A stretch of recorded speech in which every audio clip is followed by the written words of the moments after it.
So in this short video, just going to explain how I give my students feedback on the first draft of the IA, and it might be something you might want to try or adapt. We have our students submit they do IB over 2 years, grade 11, grade 12. At the end of the first year, they submit the first draft of the IA, and then they submit the second draft in grade 12 around about Christmas time. And so what I do is I make a screencast video much like this for each of the student IAs.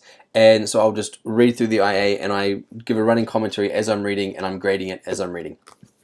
Excuse me. The reason I do this is for a few reasons. One is I can speak and talk a lot faster than I can write, and my feedback is a lot more specific and valuable, I think, in how I can just explain things verbally. And also, students can watch the video, but they can save it. So they've got 8 months in between the first draft and second draft. So if I have it written on the IA, it's going to be very brief, not very helpful. They're not going to know what to do. If it's a video, it just saves there and sits there. And a month before their final draft in grade 12, I get them to rewatch the feedback, and their homework is to make a list of all the things they have to do to improve their IA. And then I check their lists, and I see all the things and give them some feedback on that if necessary. But that tells me that they actually watched the video and paid attention to the feedback.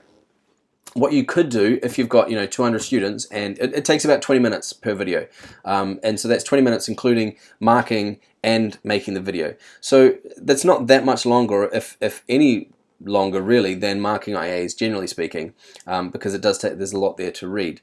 But if you're finding that making a video like this was too difficult, what you could do is make one video per group. So if you've got groups of 4, then you can mark all 4 and then just bring up a couple or somehow just make one screencast video for all 4 and talk about strengths, limitations of them as a group, right? That might be one way to save time.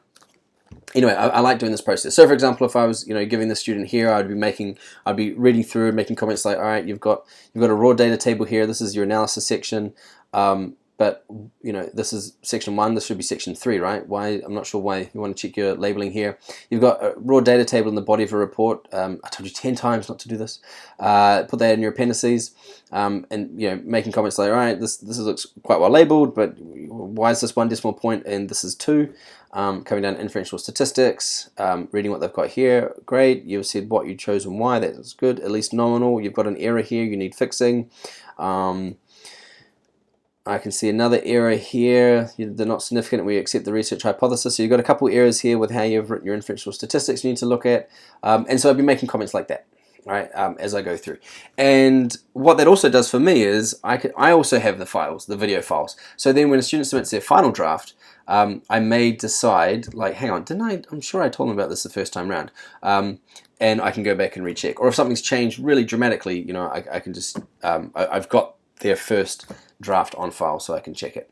The program I use is OBS.